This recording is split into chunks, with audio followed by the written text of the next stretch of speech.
Big up, guys. Good morning, good morning. How are you doing? I hope you are all well and enjoying your Wednesday, your Thursday, guys. Sorry about that. Thank you for that. Big up to you, Gaming Sim, Berber, legend. What's going on, my guy? How are you? How are you having your morning? Are you enjoying it so far?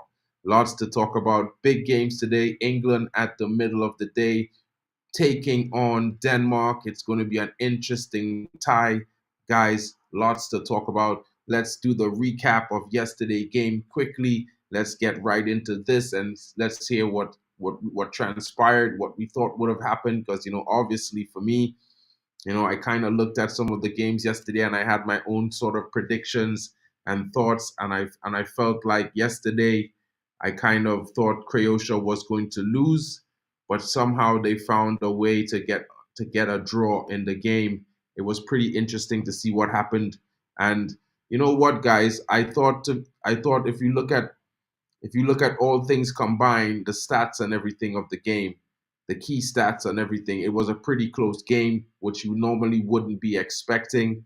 And it's pretty understandable when people were thinking Albania could have come away with a victory. They had so many chances early, and it was pretty interesting, guys.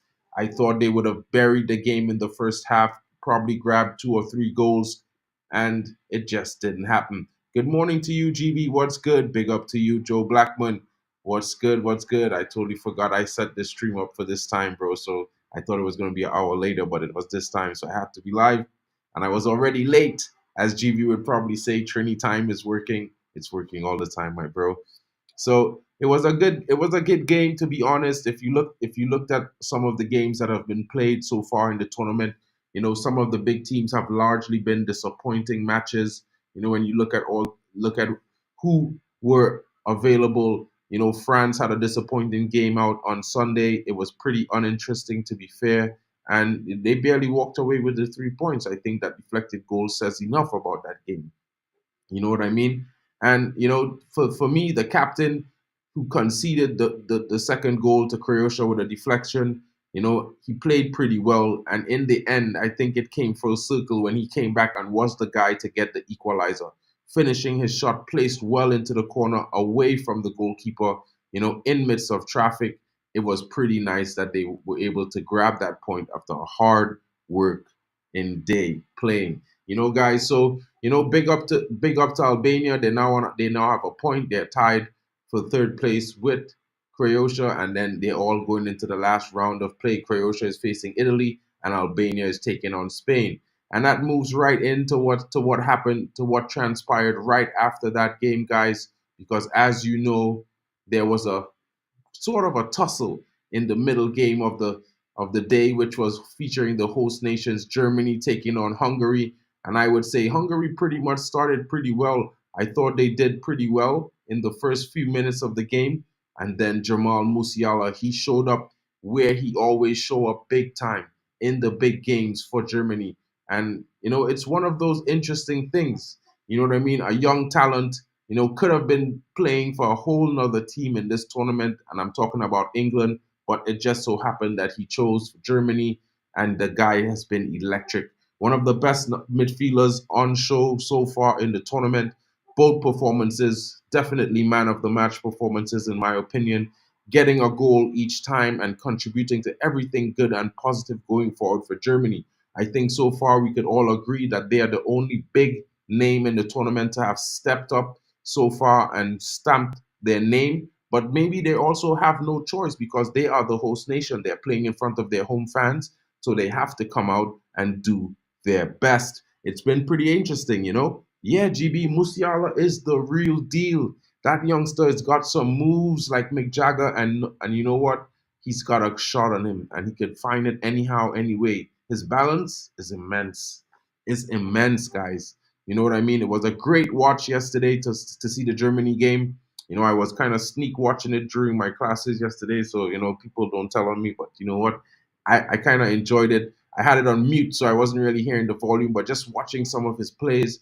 In the moments when I had a break, I saw when he scored the goal, and I was like, wow, that's such a good piece of play there, bro. What a good goal. You know what I mean? So interesting, interesting. Where do things go for Hungary? They're at the bottom of the group, and you know what? They're on 0 points. Switzerland is on a point, is on 4 points. They're comfortably in second place. Switzerland face Hungary in the next game. No, yeah, Switzerland faces Germany in the next game. Scotland takes on Hungary. It's going to be an interesting matchup. Could Scotland get themselves a victory? I would say that it's probably highly likely that Germany wins this, guys, and just in my honest opinion. And let's move right along into the last match of yesterday's play, and it's also going to feature members from that same group. And yes, we're talking about Scotland, and they had a decent run out. I think it was a better performance than the performance they had previously, which was largely disappointing. They had, in all honesty, nothing to offer in the first game against Germany, who took the game away from them early. You know what I mean? They dominated all factors of the game. Florian Wirtz getting a goal, as well as Musiala. Even Full Krug, their striker, came on in the last moment and scored a banger. It was pretty much a domination. But this time around, Scotland was a little bit more composed and compact in the way they were performing. And, you can see that they had a little bit more possession of the ball than they had in the previous game. They created a lot more going forward. Their passing accuracy was largely better because in the first game it was roughly around 60%. Now it was 81%. They completed way more passes in this game. In the first game, it was less than 180. So it was pretty interesting. And I was largely kind of disappointed in the way in Switzerland, because I think they were definitely the stronger team on paper. And in terms of their natural performances in tournaments, they are a better team. And I think they should have done more. GV, we will talk about the transfers in 10 minutes, bro. I'm going to just go through the preview for the next three games that are happening on today. And then I'm going to talk to you about five different transfer pieces of information. Some things that you may have heard about already, but one or two bits that I'm sure that no one is actually talking about that could be possible. So stay tuned, guys. Join me. Don't forget to smash the likes and subscribe. If you're new, hit that notification bell so you can see whenever I'm live. But let's just keep it on your Euros for the next 5 minutes, bro. Let me just get through this, because now it's the exciting part of the Euros where we have the matches of today. And this is the football we have on offer, guys. And sure, the transfer window is open, so there's going to be some scouting to be had. And the first match on offer today, guys, I'm going to talk about it because it's Slovenia versus Serbia. And as you guys know, if you follow the channel, this I have been given this team because there's been a wheel of doom that we have been spinning, and I've been given this team, and they're playing in the Munich arena as well. So it's going to be very interesting. Serbia's group. Let me just give you the information. It features the likes of England and Denmark. England, who's on top of the group right now. Denmark is sitting in second place with a point, right above Slovenia, who are these three teams, I think, would be favorites at this point to make it out of the group. The Serbians have not been able to, get themselves on the point sheet yet, but they face a Slovenia team that is largely inexperienced, a young squad. They performed well in so far in their qualifying, and hopefully they're gonna do really well. They have an experienced goalkeeper in Jan Oblak behind them, but at the same time, most of the defenders are largely unknown players. So I would say to you guys that, they have been performing well. I think the standout defenders so far is Stankovic, Janza, and Stojanovic and Drucic. Those four defenders have performed really well in the last game. And the midfielders to look at today, I think it would be somewhere in the region of Horvat. I think Zekovic is pretty good, and Ilicic. I think those three guys have performed really well. Ilicic being the old experienced guy, but he kept that midfield solid. And you know what? Definitely Benjamin Sesko, one to look at in the match. He's had two really good shots, and one of them cannoned off the post. It was unlucky that it didn't ricochet into the back of the net, giving him his first goal of the tournament. But at the same time, he's going to be in the starting lineup, fit and in contention to play, and it's definitely going to be exciting to see what he does today. And let's take a look at the Serbian team, guys, because they are no slouches. At the end of the day, they might not be big names, but they have decent players. There's Petrovic, their goalkeeper Rajkovic. They play in Italy along with Pavlovic, Stojcic, Milenkovic. You know what I mean? Velakovic. All these guys, they play in Italy, guys. So they're not slouches. They're good defensive players. It's going to be a compact team, as you saw against England. They're going to try to take their chances as well. And, they have the likes of Sergej Milankovic-Savic, who's a very good player. They have Samardzic, who was a threat in the game, as well as Mihailovic. This guy, Sasa Lukic, he plays in Spain. He's a very good player. He goes forward well. He's one to be watching out for. And, of course, Vlahovic, the Juventus striker, the 24-year-old, very, very good player, strong, and very, very, very clinical in the way he goes about himself. Very skillful guy. There's also Luka Jovic, as well as Dusan Tadic and Alexander Mitrovic. Now, Mitrovic was doing some big things in the Premier League, and then he moved across to Saudi. And you know what? I would say it was a bad move for him, because if you look at the game, his first game, he didn't really have a good chance. Filip Kostic would have been one to watch, but he's out injured. Also a Juventus player, former Europa League winner, playing for Eintracht Frankfurt. You know what, guys? It's going to be very interesting to see what he does when he's back out for the last game of the group stage. Guys, let's move along. I'm going to keep this pretty short so we can get into some transfer rumors and information, right? So let me just run through the England game as well, because for me, a lot of fans, this is one of the big games of the tournament. Denmark facing England. There's a little bit of a slight rivalry there. The Danes would be looking forward to doing an upset, but it's definitely going to be an interesting one. Denmark had a draw in their open game, and England won. You know what I mean? So it's going to be interesting to see what's happening there. Let's look at the match information. This game is being played in Frankfurt, so it's going to be very interesting. This is the Eintracht Arena. It's pretty nice. It's going to be exciting. It's going to be packed. And you know what? The squad lists speak for themselves. On the Danish side, they have young Kasper Schmeichel in goal. They also have a very strong defensive lineup in Joachim Andersen, who plays for Crystal Palace, Vestergaard, Kaya, Mele. They also have Andreas Christensen and Jorgensen and Victor Christiansen. Alexander Barr started the last game and was pretty good going down the right-hand side. And Christensen was also very good when he was on the field. This guy, Christiansen, Victor, he is super tall. This guy's like 6'7". He looks like a giant on the field. There's nothing getting past him in the air, guys. It's pretty impossible to cross the ball into the box with this guy there, because he's going to get to everything.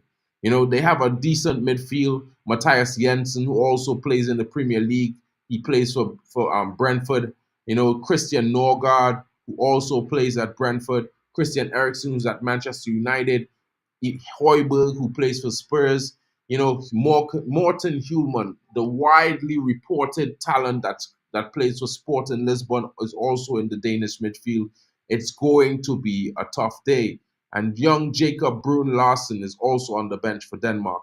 Young Rasmus Højlund, the Manchester United number 9, who will be wearing the number 9 next season for Manchester United. It has been announced that his kit number will be changed this season. There's also Kasper Dolberg, who has been doing pretty well for himself, had a pretty injury-ridden season last time. So, that took away from his performances. But previous seasons, he's been pretty good, especially when he plays for Denmark.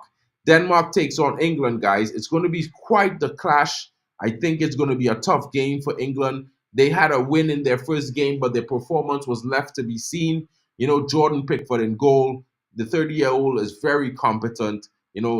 England, widely versatile talent. They have the likes of Kyle Walker, Luke Shaw from Manchester United, and Manchester City for the former. John Stones as well, another Manchester City player. Mark Guehi, a young, talented centre-back from Crystal Palace. They also have Trent Alexander-Arnold, another right-back. So Kieran Trippier is also there. He started the last game. I didn't think he had a good performance. I think his form is left to be seen. There's also, young Joe Gomez, another Liverpool player, as well as Ezri Konsa. That defensive still that is, it seems a little bit imbalanced for me because it seems like they have like four right backs, two center backs or three center backs, and two left backs, in my opinion. So it's a little bit imbalanced, but the talent in England, you cannot discount the talented players in England. Excuse me, guys. Declan Rice had a really amazing season at the base of Arsenal's midfield this term. Very, very intelligent footballer. I think he's going to be very good for England as well. And of course, the UCL winner, Jude Bellingham, the Real Madrid midfielder, in the game, was the scorer of the goal for England. Very good performance from him. Sure, he can do a bit better, but you know what? He got them the victory at the end of the day. The Manchester City starlet, Phil Foden, well, what can I say, guys? He had a very good season for Manchester City last season and this season, a very much more impactful, but he has yet to prove to translate that form for the English national team. So it's one of those things where I hope he could eventually translate it, but he has not shown me that he's as good for Man City as he hopes to be for England, because he's never really been, in my honest opinion. Conor Gallagher making the English team. He's a Chelsea player, a very good central midfielder, defensive on the side, can go forward and offer a bit going forward. Probably going to get his chance in the squad this term. Probably will be good to see as well. Cole Palmer, I think he is the name that stands out the most in this list, apart from the one to come. At the same time, I think he had a breakout season for Chelsea this season. He contributed everything positive that happened for Chelsea this season.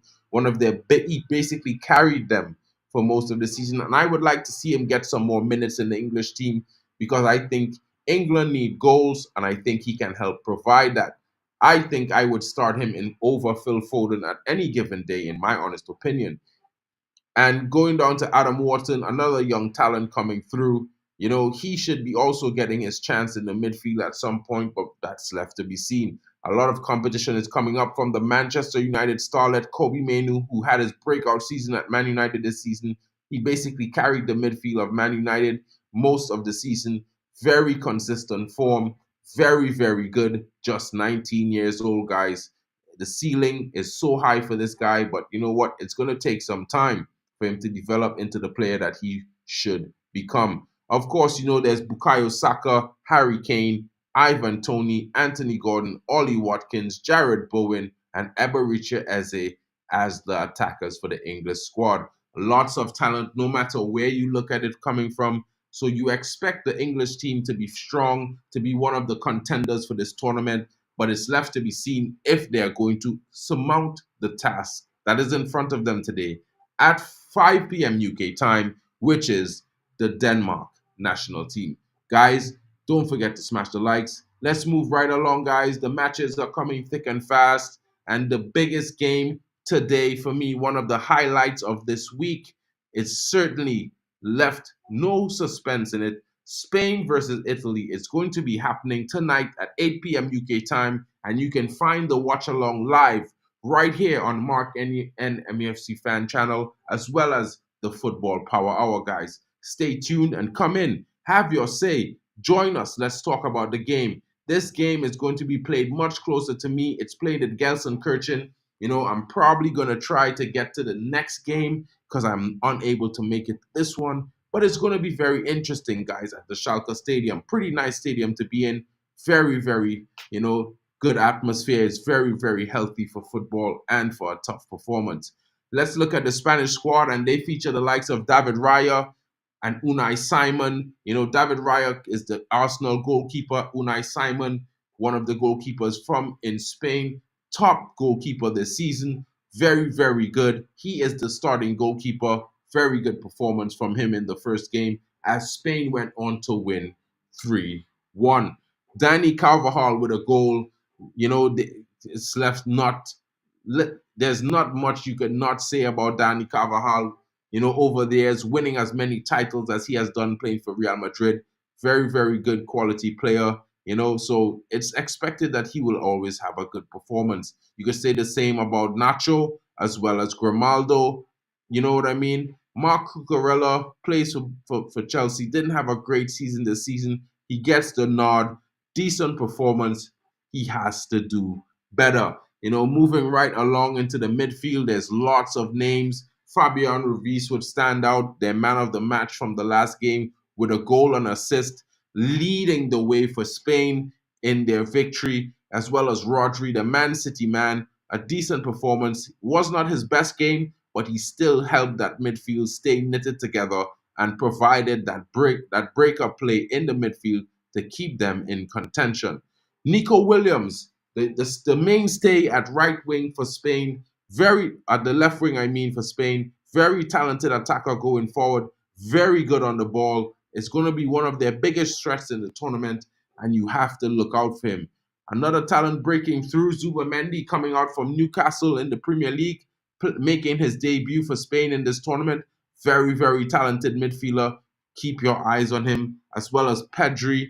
You know what this talent has to offer. He was there in the World Cup. He's a very good performer, stalwart at Barcelona. It's only going to be seen what he can do as the future develops for him, as he's only 21 years old, just like Nico Williams. Mikel Oyarzabal had a really good season this term for Real Sociedad and makes into the Spain national team deservingly so. We will definitely be seeing some good performances from him, as well as Alvaro Morata, who is probably going to miss this game due to an injury picked up in the opening match.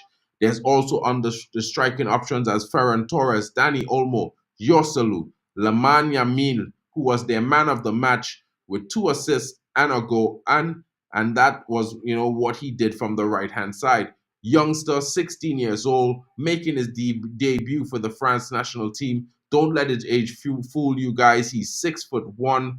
He's a hulk of a young man, very tall, strong on the ball, very, very skillful, a very, very interesting talent he is going to be. Let's hope he develops into the best possible talent that he can become. It will be very exciting for us to see his progress as the years go by. And this is for the Spain national team, guys. It's going to be a big game for them. They take on the defending champions, and we are talking about Italia, guys. Forza Italia. Gianluigi Donnarumma in goal, guys. So you know what's up. It's going to be hard to score against this guy. They got a strong and experienced young defense. Guys like Matteo Darmian, Alessandro Bojanero, Federico De Marco, Giovanni Di Lorenzo, Calafori, Gatti, Bellanova, Mancini. They got Bastoni and young Andrea Cambiaso. A lot of talent coming through in the Italian squad. And Alessandro Bastoni name would stand out for me, former United man, now one of the leaders in the defense for the Italian national team, scoring the goal that got them level after conceding an early to Albania in their opening fixture. Bastoni is one of the rocks in that Italian defense, and he is their mainstay. Guys, just to go on, there's some new introductions into the Italian team. As you can see, that they are evolving from that heavy defensive style into a more pragmatic attacking football with the likes of David Fratesi, Lorenzo Pellegrini, Brian Cristante, the likes of Nico Barella and Nicolo Fagoli coming into the squad.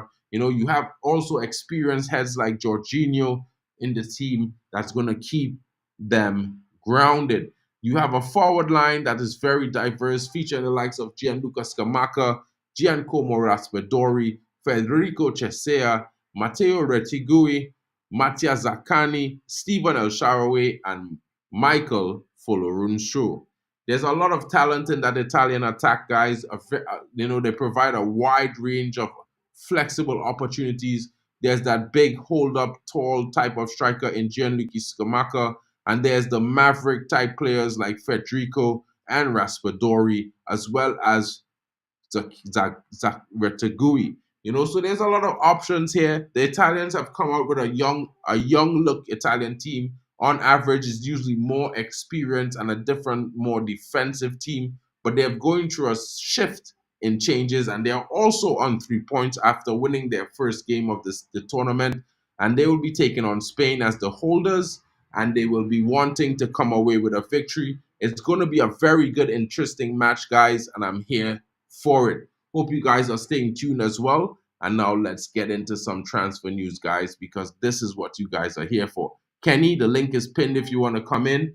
Let's talk about it. We're going to talk about some news that is coming in, and I'm going to talk about another player that I spoke about yesterday. I'm going to talk about, Xerxes at the moment. There's a lot of talk coming on about him, about his agent, about his current free. We all know that he has a £35 million release clause, and we are willing to make that deal. There's also AC Milan, who has already agreed terms, but they're still on a little bit whether they're going to pay or they're not going to pay. So that is a little bit of an issue there, because if we decide to trigger the release clause, it might end up into a bidding war. But you never know what could happen. He's a young striker, very talented, quite raw as well. He had a decent performance last term, scoring 8 goals in 17 games, and then again 3, I believe, in the last 12. So, he's one that's hot and cold. I'm thinking that he has all the talent that he could probably, develop into that striker that's very consistent. Big up to you, my bro, Kenny Fan. What's Big good? up, Mark. But, Yeah, I've been good. we what you say, bro? Yeah, I've been good, Mark. Yeah, Big up, bro. yeah, But yeah, guys, I think a lot of fans are caught up in thinking, what if Ineos doesn't get this player? We are linked to him, so if we don't get it, is that failure? I'm not really thinking like that, guys. To be honest, I feel like, it's more like there's so many options, right? yeah. We need squad players as well, for players for depth, I right? But the agree. main focus, guys, should be the defense and the midfield. That's where most of our problems were last season. And I feel Mm. like, yeah, if an opportunity presents itself, we might grab a striker, we might grab Xerxes. But, what has been a lot of talk has been happening in Germany recently in the last few weeks about the young starlet in the German squad who is set to get his debut for the national team in their third match. And I'm talking about young Maximilian Bayer, guys. He comes from Hoffenheim. He's 21 years old, 6'1", very quick. He can play anywhere in the front line. He's a better striker, but he's very good at the left wing or the right wing, both footed. And he has an option. And it's a probable 30 million euro deal that could be done for this youngster. He's probably not going to have any issues with being a backup and fighting for a role as a starter. So it might be interesting to see what United really does, because if there's any truth to this story coming around in Germany, then you might just see us go in for him. I think price, quality, and what they can offer for the team in terms of their possible ceiling, in terms of what they can become. I think that's a lot of what is going to play part in this window, and the players we sign. Look out for some free signings. Don't be shocked if we sign Rabiot on a free, guys. I know a lot of you are mad at his mom because how she carries herself as his agent, but we don't need to worry about her. Sir Jim and the guys, they will take care of that part. What we need is the fact that he's going to come in with experience and an engine like not much players have. He's a box-to-box midfielder with the talent and everything that we need. He's a register. He can come in and help our team improve and take us through maybe for Yeah, the next 2 or 3 seasons, and it's going to be for free, guys. We will have to pay wages, but we're not going to pay a major buy-in clause. It's not going to cost correct. us 10, 20 million. It probably might cost us 5 or 6 a year for 2 years. That's not bad, guys, in all fairness. You know what I mean? So let me just go through this one more topic. I'm going to come in and mention to you guys there's also been a little bit of a mix up. Mick Ruby was talking about it earlier on today, so I have to concur with him, because totally agreed when I read the article that he wrote. He was Yeah, also yeah, saying that yeah. I yes, saw that the article UEFA earlier. set a ruling, but this ruling only applies to the UEFA competitions, guys. So if we sign Todibo, the only real issue is we cannot play him in the Europa League. In the Europa League, So we absolutely. can still play him in the Premier League. We can Of still course. play him in the Carabao Cup, and we can still play him in the FA Cup. There So, you go. guys, it all depends on how Man United do these deals. Most importantly, it depends on what type of profile player we want, where the structure, the board set the priority players to be purchased. I think we're gonna get three defenders, two center backs, and a left back Mm. first, and then maybe a midfielder, and then we will get the striker, and then after maybe one or two sales, we might bring in another midfielder and another defender. This is just my honest opinion, but I could Right. be wrong as well. Mm. Yeah, I think. People Who always says he has a crap attitude. I've not heard anything in a long time. Snap him up. 100% Berber. Like, who is he?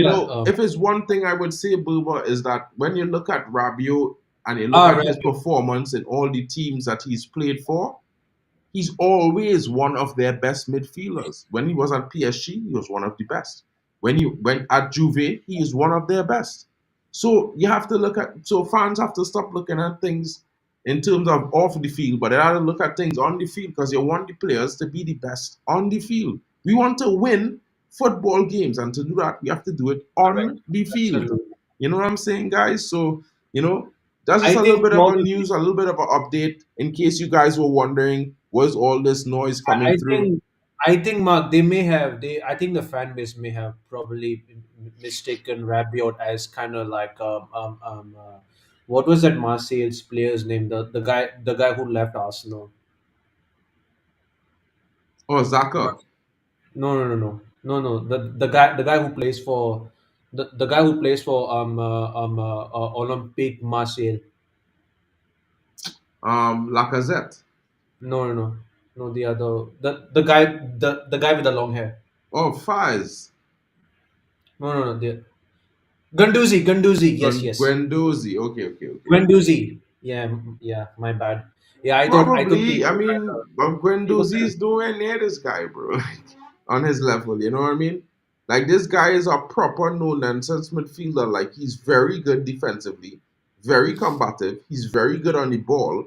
He could break lines with his passing, and he's very, very good at showing up in the box late like Scott McTominay and grabbing Mm, goals. Very good on set pieces as well. You know what I mean? So in honest opinion, bro, like for me, I looking at it like what we need most in our squad that improves us on the field, and let me keep absolutely. it within budget, because as much as we could sit here and say, listen, we need to get Jao Neves. If we get in Jao Neves, we might sign 4 or 5 players, but the 4 or 5 players we sign other than Jao Neves, they're not going to cost anything more than £40 million. Because Mm, if we spunk 100 M's on Jao, I mean, of course, we're not going to pay the 100 M's this season. We're going to pay, like, we probably agree to pay that over a period of time, maybe 2 or 3 seasons, maybe give or take 4. You know what I mean? But we're not going to jump in to spend 5 and 6 times for players for like 60 to 70 yeah, yeah. million for each player. I think True. I think Ravio is also perfect for us, Bill. But I think the moment we could not get Frankie De Jong, when I heard we were linked with Ravio, I was like super excited. Excuse guys, something's in my eye. Um, Uh, Yeah, I think to be honest, as much as I want De Jong, I think we already had so many chances in life already trying to get him, but I don't think we should get him anymore because he loved he already he's already kind of because he wants to stay at Spain anyway. yeah, So guys, like look at it like this. Like big up Noah coming in. Noah. Yesterday we were talking about some Man United stuff during the actual Euros stuff and things. So if you want to come in and have your say about the little bit of transfer talk and possible players you want to get in, Joe, if you want to come in, on the link is pinned there, bro. Come in, have your say. At the same time, I look at it prospectively from the perspective that, listen, we have a finite budget in this first window, and maybe this is the only window we'll experience something like this based on the fact that how the club was run over the last 10 years. And this is the only way to deal with all the problems, to try and balance the books.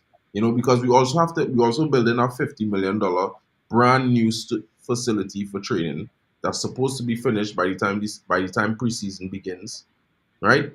And we are about to spend some money to build a brand new stadium, because like it or not, this stadium is falling apart, and repairing it at the cost it will unfortunately, cost to repair it really is makes no mm, sense. And a lot of fans might not like that. And I mean, like, I could understand the history, but think about it like this: if they build a bigger stadium, that could hold 150, 200,000 fans. It have more fans in the stadium, more United supporters could go to games. The tickets might even be cheaper. You know what I'm saying?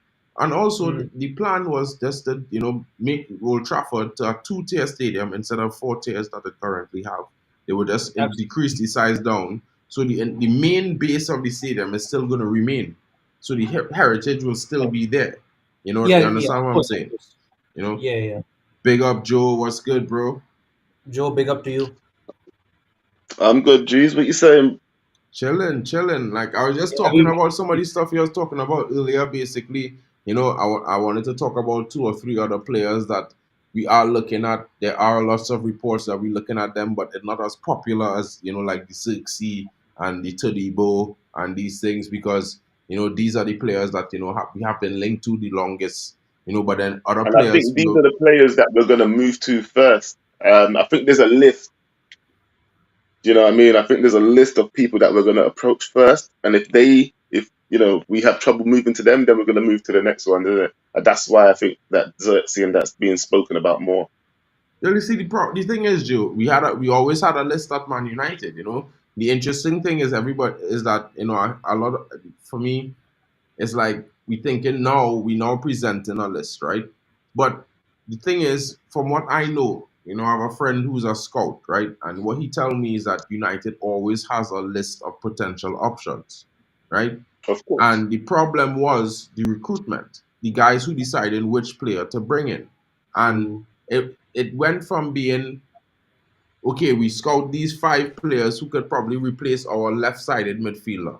And this is their profiles. And we think these three are the best. Which one should we get? So, oh, could these guys sell us 100,000 shirts in their first season? You know what I mean? And They Ashley all Young became spoke business about it. decisions. Ashley Young spoke about it. He spoke out on it like 2 weeks ago in a interview, and he said Yeah, that United's yeah, yeah. policy. I've seen The somewhere. problem Yeah, is not the scouting. The problem is they have the best scouting and the largest scouting network, but they don't utilize it. The people who was in charge of recruitment, and he's not saying the managers, he's saying the recruiters, they would not recruit players unless they think they could sell shirts. So selling shirts was more important than a player coming in who could commercial. improve Yeah, the yeah. squad. I mean, that kind of thing's been evident at Man United for a long, long time now. Anyway, Right. yeah. I mean, So the Pogba deals, all those kind of deals. You know, what I mean, I know that my man wanted Pogba. What's his name? Jose Mourinho wanted Pogba at the time, yeah. But Correct. we all know what Mourinho like. He likes the Galactico signings, and he wants a team full of Galacticos, yeah.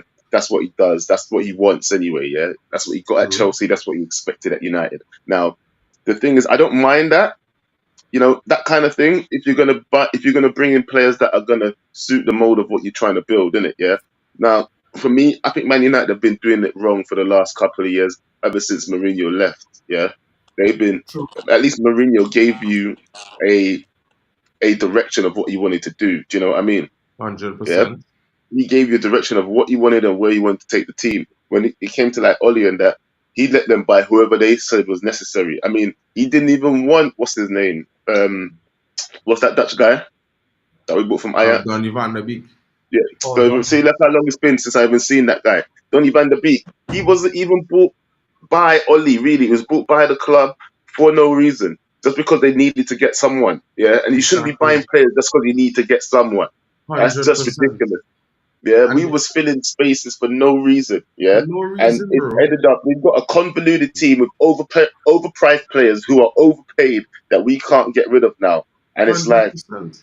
we're And stuck. We're stuck, bro. We're stuck. We're another, stuck you with these see, like, players. look at it like this, right? And this is the problem, right, bro? And this is why I do, like, okay, the reason why I bring this up is because a lot of people think that, Ten Hag wanted these players, so he's the problem. This is the reason why we spent 400 million badly.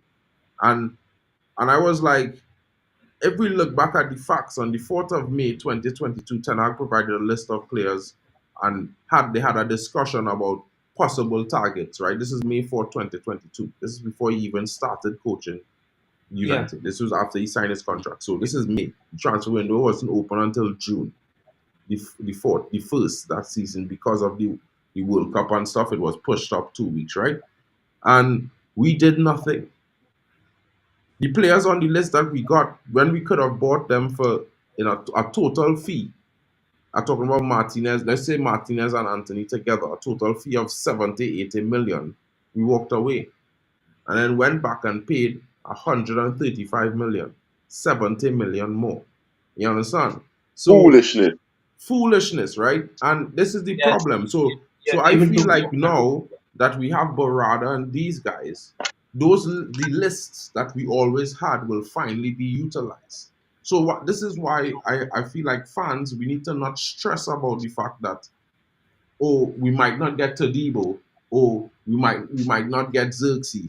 You know, we I have think this we is the have like point where options we as as well. fans for the first transfer window could sit back, be a little bit more understanding and patient in the sense that, listen, these guys just come in. We know they have a whole different way they want to do things. Let's just sit back and see. Let the first signings roll in, and then we start making assessments and start questioning the capabilities, because I feel like we're running on the past, on what we know of the past with United, and that is something we have to get away from, in the sense that, yes, we used to operate this way before, but if we have a new regime, this new regime is going to want to operate a different way.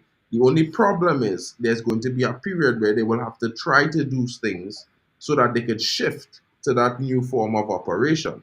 And this is where I think the fans getting a little bit nervous and worried, because you're hearing all the links like normal, and you're seeing other clubs making deals. Like we spoke about Tadibo earlier on the stream with you, Joe, and I forgot to mention that Chelsea is signing Estavo Willian, right, from Palmeiras, right? As Estavo yeah, Willian is 17 years old, which means he cannot be signed to a Premier League club, because he never played in England, and Yeah.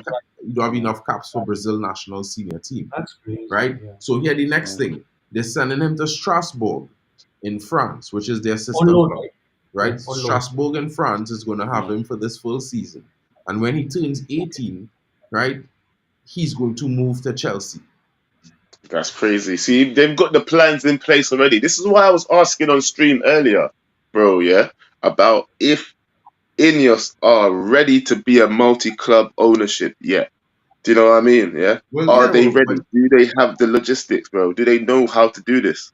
well, I think okay. I think that's why we went and got Barada, because like I said in the stream earlier, Barada have the technical know-how to make these things work. He's been doing it at the Man City group.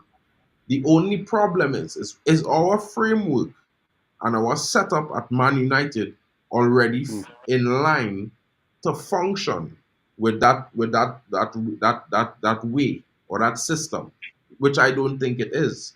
So I think it's going to be a process where we're going to have to, at least cut some losses this summer window, in the sense that we may not get some of the top targets that mostly reported. We might get one or two of them. Let's say we got João Neves, and then we end up get this guy from Hoffenheim, Maximilian Bayer. Then we just say we Yes. go and we get Rabiot, and then we get two defenders. Let me just say let's just say we get Ignacio, and let me say we get Anselmino, right? And Yeah, then yeah. let me say we promote some youngsters into the team to make up the English quota, right? So we get, let me say, 5 players. Then let me say at the end of the window, you see a left back come in, maybe a young English left back, or something come into the squad, and a right back come into the squad. We sign a total of 7 players. But then January come, and we sell 2 players and sign 4 players or 5 players in January. Then the ball rolling. But you see, you can't prospectively say, well, this is going to happen or this is probable.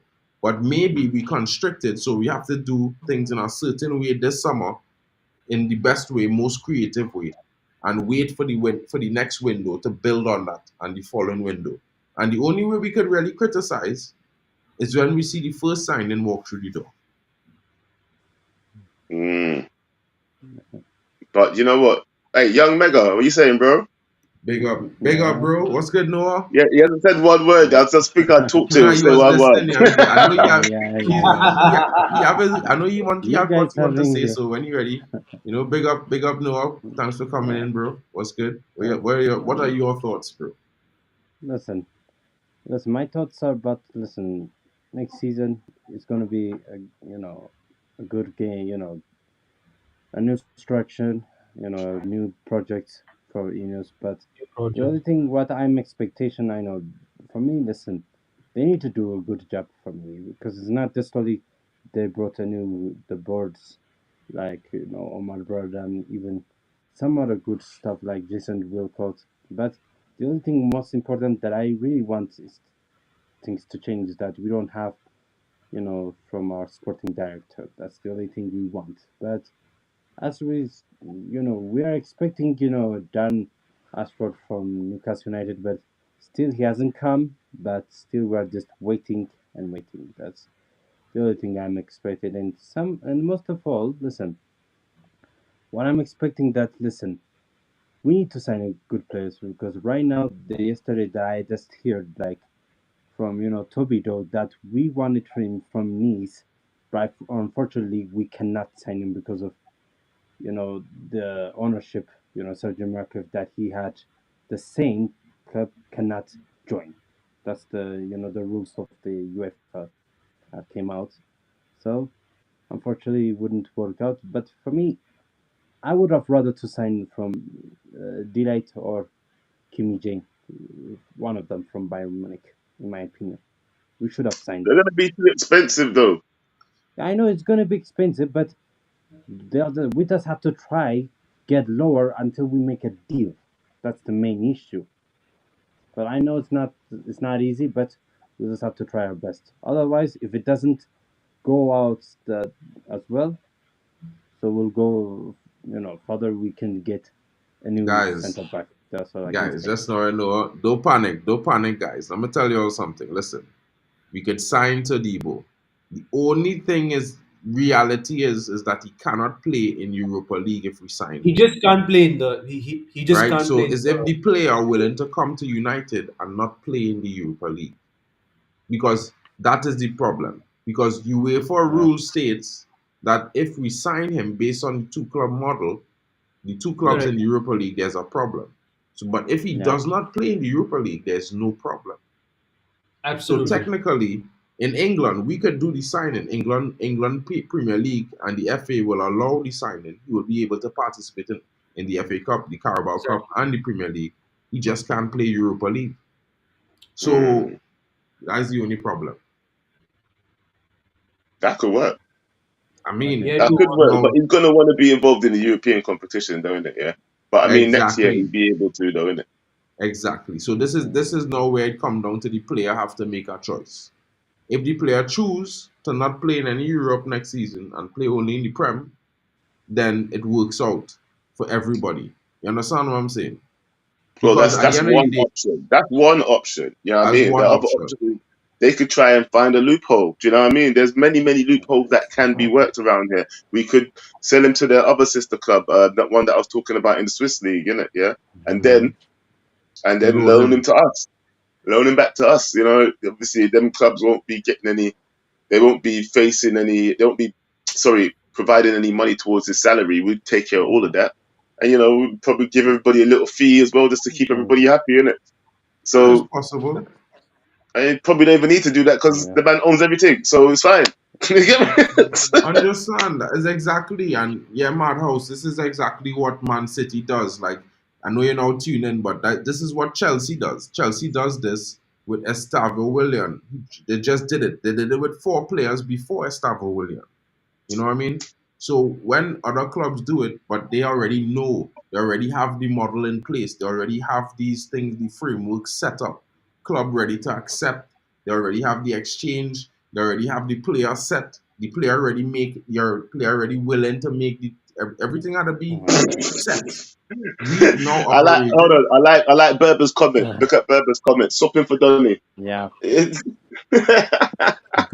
and And you know what? Look at Stephanie Griffin as well. Loophole lawyer up Yeah. like Chelsea and Chitty, yeah, because it's true. Exactly, Yeah, bro. Loophole lawyer up like Chelsea Yeah, and big up to Chiti. Like Stephanie. Very Those good. now the thing so is, we are united. So there's our next Yeah. problem. You see, a lot of okay, modern football now. A lot of people say will think Man City is a big club in England, but I'm telling you, as a foreigner, bro, you could Mm. go anywhere in the world and say man, and they will say United.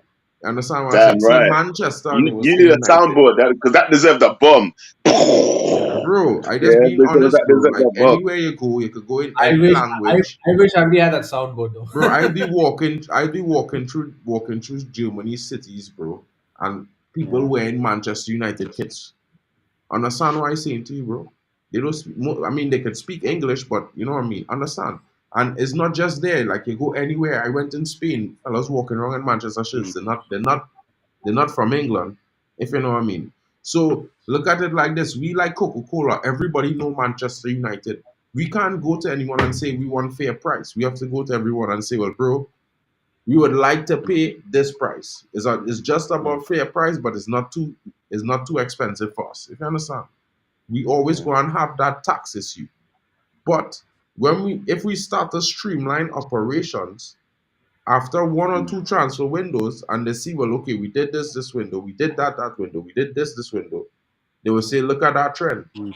They're not being taken a fool of anymore. They're not trying to do those things. So if we want to do a deal with United, we Mm. got to be willing to, shake hands.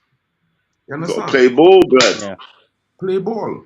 So that's the only thing. That's what these things will take time to change, and this is the biggest issue.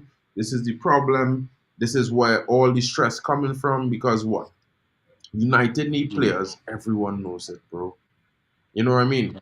So you have to work with what we could do, work with what we have, Mm. and see where we go, because it is going to be step by step. As much as I don't want to say it's a process, it is a process. We got to Yeah. rebuild our squad. We strapped for cash. It's not happening overnight. Mm. You know what I Yeah. mean? Go on, Session. Session, you looking like you're aching to say something. Say it, bro. Yeah, I was just yeah, yeah, I was just like, to be honest with you, right? Like I wish, to be honest, I wish I would have had the soundboard, but like it's just but it's just too expensive in it though. Oh no! On even Mux they have a soundboard option. You can input soundboard. You can input sounds in Eevee Yeah. Mux. You need to know these things. But anyway, Oh, back word, to the word. football. Yeah. Anyways, Yeah. yeah, I was just going to say, right. I don't think we should have any issues in like signing Todibo. It's just that it's just that we just don't have to play him in the Europa League. And I think I saw somewhere that it is only valid until 22nd September 2024. Is it true? Yeah. So you could sign him in January. Yeah, I think it shouldn't really be an issue, to be honest with you. We have lots of lots of center back options. We have this, like, I can't even pronounce his name, but you literally told us before, like this Aaron. Kwambala. No, Yeah. the guy from the juniors, in Oh, the and South America. Salmino Yeah, yeah, for yeah. 20 million. Yeah. Hey. Euros. Apologies, man. Small money. You could pay Yeah, 10 yeah, yeah. and pay 5 and 5. So it had lots of options, bro. Like, yeah, bro. Lots of options. Yeah. Yeah, I think one thing, like Charles was actually mentioning about strikers, I totally forgotten about this David guy, Jonathan David. Like I haven't seen much of him, but I've actually heard of him before, to be honest with you. But Yeah. is he good? I don't know. Apologies, Uh, but that's listen. Charles. Okay, guys. Listen, I got a question for you guys. Mm. Listen, right now, to be honest, let's say if we sell 5 players in our squad, right? Someone that we don't need, like for example, Lindelof, or you can say whether if Casemiro, if he leaves or not, we can get good signings so that we can improve, or even Antonio as well. For me, I'm listen. I'm tired of him. I'm sick and tired of this guy last season because he couldn't even play good enough in this our squad. For me, listen, we just have to get as best squad, best players that we need for our team next season to improve than last season. That's our expectations. So, listen, if it doesn't improve, so what's gonna be our situation? Our recycling over again? Because I don't want it to keep that happen that way. Okay, but anyway, Hold on, is that the question? mm, Is that the question? That if it doesn't improve, you don't want to keep recycling. What do we want? listen, listen. As You, far as I'm concerned, in my opinion, Joe, listen. If Tenag does not improve, whether if it's at September or even August or even the pre-season starting, if he does improve well enough like last season, for me, he might leave around November or December. That's my concerning because of if Southgate gets sacked on the England's national team, then if he comes to Man United, it's over for us. brother, do There you will have be sin bins? Hold on, 1 second. Do you have sin bins here? Because this brother needs to be sin bin right now. What am I listening to? Do you know who you're Bro, talking to, blood? You're talking to THDL leader, fam, man. You're talking to me about Southgate coming to Man United over Ten Hag. Do you want to what? move, blood? Are you I'm out of not. your mind? I'm not. Are I'm you not out saying of that. your Listen, no, no, mind? bro, Joe. Listen, I'm not trying to say that that's so good. Southgate is not. Listen, I'm not saying that Southgate should come to Man United. Okay, in my opinion. Okay, You're on the mute, Mark. he's the You're on worst. mute. Listen, for me, he's the worst guy. He's the worst manager. Okay, and we know that. Okay, what he Yeah, has but done. it's not about the manager at this point, bro. Because let me be real, the manager don't play the football on the field. The manager don't kick our ball on the field during 90 minutes, bro. So all this talk about the manager, bro, is a madman Yeah, thing. Forget that. yeah, Roll that somewhere to the left, bro. You see all I the know. I know it has some men them is want to tell you about things, but let me tell you straight up, bro, and let me go and do the Well, research. I We have know a that. stream for that, right? You see, Yeah, style of play merchants, bro. Them to come on my stream and talk to me about style of play, bro, because I want to yeah. show them where style of play don't win no trophies, bro. Listen, Where is yes, I know. Arsenal trophies? They have the best style of play in the last 18 months, bro, in the Premier League. Nobody can Well, No, argue you that. you could argue that Man City's had the best style of play because No, all bro, they Arsenal are trying to haven't. do is emulate Because that. they Arsenal have beat been Man City they have been had the twice. best squad, Man City, so far in the I listen mean, they this could year. have the best squad, don't Okay, mean they have the it's best not style of just play, bro. Arsenal not the score best. the Yes, I can Arsenal agree with that. What you score said the about most Arsenal. goals, Okay, bro. If there they was a haven't goal won. Arsenal have difference, more Arsenal goals would than have they more have. goals. Arsenal Yeah. consistently scored more goals than any other team in the Premier League this season, bro. So That, what No. I'm that's saying is, understand what I'm saying. When we talk style of play, all right, look at the Zerbi. The Zerbi Mm, have a good style of play. What does he do? Lose 4-0, 6-0, 7-0. And his excuse is he want to play beautifully. It's not about winning trophies. Like, bro, makes I'm no not here listen. for sense. that. What about I'm the not big here for team that that, he bro. beat against Chelsea, for example, at Stamford Bridge? Can you explain to me that how did he make When you see, at when that you time? see, when you could explain to me how a referee could see a fella dive and give a penalty still when there was no Yes. contact, when you're seeing it clear on a screen that that Mm, fella didn't get touched. If a man head bump the side of your waist, right, your hip, hmm there's that's so. no way that throwing you to the ground, my brother. Right? Yeah. I just want you to understand. Look at the penalty that they give for Kukurea, bro. Insanity, bro. And then This look at is the tackles that they had on our players in the game that they didn't hmm give penalties for or give fouls for. Sometimes, bro, it's Yeah. not just about style of play. Sometimes you have to look at games. Look at how referees influence games for other teams this season. Jack Mm, Grealish hand a ball 10 yards out, 15 mm, yards out away. Chelsea mm. supposed to go into the FA final Cup. of the, Yeah, I of the remember FA that. Cup, right? I remember that. Everybody Yeah. can see it as a clear handball. It's not even in proximity. The proximity law can't even apply because it's so far. It's a free kick. Yeah. Guys. Blatant. Listen, I'm with Yeah. Berber, yeah? I'm with Berber. Guys. I'll happily play Mm, boring and win 1-0 every week, 4 trophies. 100%. okay. Me too. I Yeah, I don't know know. about man Listen, them. I get. Listen, guys. I get what you're saying about it. I know. Listen, I understand what. Listen, Deserby. It was my first choice, but unfortunately, it didn't work out because United had made the decision of staying Ten Hag for next season. I know.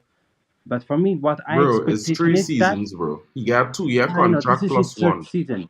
Yes, Mark, I Listen, understand listen, this is his third hear season. me. You're not Mm, hearing me. Because if we had signed a new manager, this would be his first season under Ineos. You understand what I'm saying to you, bro? You getting the logic what I explain to you now. So all this talk about him, you seeing him getting sacked before December, bro, you should bend that. Because anybody telling you that, they're insane. If this new regime sign him, bro, he's guaranteed a full year, a full season, 3 transfer windows, bro, before they studying to sack this guy. This is his yeah, first season under Ineos, bro. It might be his third season at United. This is his first season under Ineos, bro. yeah. So you have Listen, to I think know. about it like it's a new But if he manager because this improves, is now their guy. yeah, Mark, yes. Listen, if he improves next season, listen, I think he'll stay. Fully 100%. That's my opinion. Listen, let's see how far we go. Our expectation to reach top four, or maybe listen, as the title race, as our concerning these things, Mhm. I don't think we're not this the like Manchester Arsenal, City yeah, or yes, yes, Arsenal as yeah, well. Arsenal, Our yes, expectation that hmm? But yeah, I mean yeah, that's Our perfectly normal, bro. Like if you look at where we come from in the last 2 seasons and what we've done to the squad, it's been negligible compared to what other teams who have been improving since then and been adding to their squad. Like the basic logic for me that a manager is the reason why we're losing games is insane. If players not performing well, now I could understand if these players performing well and the manager is not making a difference in them getting the win, what like that extra goal. Like if these guys just scoring goals every single week, but we still losing, I'm not mm, seeing. But if a player getting 5 to 10 chances a game and can't score one goal, bro, you can't tell me this is mm, manager fault. That's a mad scene. That's a yeah, mad scene, bro. yeah, guys. Man United has beat the striker that we wanted. Zerking, I think. Zazi. But There's yeah, still there's still there's a list, bro. There's about 5 strikers on the list, bro. I can tell you that for yeah, sure. yeah. Let's see. I think they're already preparing the bit. For I think, as far as I'm concerned. No, But for sure let's see how No, we goes. they're yeah, going yeah, into Let's see the business negotiations how with him, the bro. drink. So let's see. Mark, listen. As far as I'm concerning, that listen. The only thing that we have to improve, that listen. The only thing I want is to keep our players good, but we don't want any concerning our injuries problem like last season that we had, those struggling that we injury-free had. season first. Yeah, yeah, 100%. Yeah, I don't want that to let that happen next season. I don't want that because I don't want to lose Lisandro Martinez, whether if it's Bruno I know. Fernandes or any other players that You we had can't our key dictate that, players. bro. That them things you can't control. No one here is God, bro. Injuries has happen. That is not Yeah, it something you can happens all the control. time, but listen, if it's 6 months, we'll accept it. I know the injuries, like Lisandro Martinez. It is what it is, but we have to solve the situations because, for example, like Johnny Evans, even the other, what was his name? The 18 years old, our new center back. I forgot his name, but Tembuala. was Oh, yeah, Bombala. Kambala. Yeah, because for him, listen, there's a lot of way to go for him because his expectations for the Premier League, the higher level of his quality is going to be so tough for him. It's not going to be that easy. But anyway, let's see what happens. So, anyway, guys, listen. I got 1 hour to go to see the game. Slovenia against Serbia. So Oh yeah. this is all I can Oh say, yeah. guys. Yeah, the lineup's been already gone out. Yeah, So guys, we're gonna get ready to go live in like 45 minutes, guys. So I think Sachiv yeah, is joining me, and if yeah, you guys in the chat you want to join in for the live stream, we'll be back in 45 minutes yeah. for the watch along Mm-hmm. Serbia versus Slovenia, and then Yeah. again we'll be back an hour after that game is finished Denmark to against bring England, you Denmark versus England. An hour after that again to bring you the big one, Spain Spain. versus Italy. Guys, stay tuned. Thank you for Same joining here. Yeah, us. Big up to yeah. Joe Anyway, Blackman for guys, coming listen. in. Don't forget Yeah, to check out his channel at Backhand Entertainment. Go smash a like. He's promised the guys to produce new yeah. content for his channel, so we're gonna hold him to that. We're gonna You make guys sure are he the does legends. that. You know what I mean? And Noah, We're gonna make sure Noah is here more often to give us his points and what he thinks about the team, so he can, help us out, because we all have different Yeah. opinions and we always need to keep a balance. Yeah. Also, big up this Kenny Fan TV. Don't forget to smash the likes on his channel. Road to 200 subs is coming. You know what I mean? So help him Yeah. out. Don't Let's reach forget to him to smash the likes. 500. Let's 500 get to 500, followers, guys. subscribers. I'm also Whether on if the it's road the to road of 500 as 1K. well. So 1K, boys. Come on. let's go. Guys, thank you for joining us. Don't forget to smash the likes and subscribe. We'll be back in 45 minutes for the Yeah. live game. Thank you so much, guys. I hope you have a good day and see Yeah. you all Good to you later. guys. Take care. I'll see you later. Peace. Take care. Peace. Peace. Peace.